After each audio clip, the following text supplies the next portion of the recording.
Royal Challengers বেঙ্গালুরুর form মোটেই ভালো যাচ্ছিল না। দ্বিতীয় ম্যাচে জয়ের পর একটানা হেরেই চলেছে তারা। তাই তো তাদের বিপক্ষে যখন সানরাইজার্স হায়দ্রাবাদ মুখোমুখি হয়েছিল তখন প্রায় সবাই ধরেই নিয়েছিল বড় ব্যবধানে হারতে যাচ্ছে ফাফ ডু প্লেসির দল। কিন্তু মাঠের খেলায় ঘটেছে উল্টো ঘটনা, যার নেপথ্যে দুই স্পিনার স্বপ্নিল সিং আর কার্ণ শর্মা।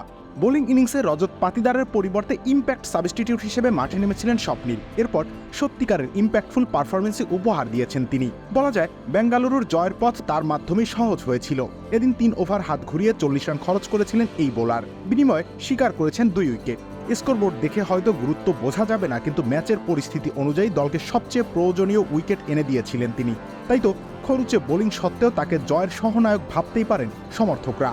চলতি আইপিএলে হায়দ্রাবাদের প্রতিটি ব্যাটার আগ্রাসনকে অন্য রূপ দিয়েছিলেন। বিশেষ করে এইডেন মার্করাম, হেনরিক ক্লাসেন এক্ষেত্রে অগ্রণী ভূমিকা রেখেছেন। এই ম্যাচে তাদের দুজনকেই এক অঙ্কের ঘরে থামিয়ে দিয়েছেন বাঁহাতি স্বপ্নিল। সেজন্য অবশ্য সময় ক্ষেপণও করেননি তিনি। ব্যক্তিগত প্রথম ওভারেই জোড়া আঘাত এনেছিলেন প্রতিপক্ষ শিবিরে। এর ফলে শুরুতেই ব্যাটিং লাইন আপে ধস নেমেছিল প্যাট কামিন্সদের। সেই ধস আরও ত্বরান্বিত করেছেন কার্ণ। ইনিংসের 8ম ও 10ম ওভারে নীতিশ রেড্ডি ও আব্দুল সামাদকে প্যাভিলিয়নে ফেরান তিনি। শুধু উইকেট তুলেই ক্ষান্ত হয়নি তার মন। নিজের পুরো স্পেলে কিপ্টে বোলিং করতে দেখা গিয়েছিল তাকে। পুরো টুর্নামেন্ট জুড়ে স্পিন বিভাগের দুর্বলতার জন্য ভুগেছে চ্যালেঞ্জার্স বাহিনী।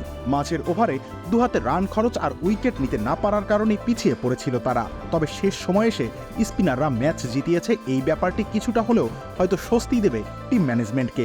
যদিও ইতিমধ্যে প্লে অফের দৌড় থেকে ছিটকে গিয়েছে দলটি। এখন শুধুই লজ্জা বাঁচানোর লড়াই বাকি। রবিউল ইসলাম রনি, খেলা ৭১।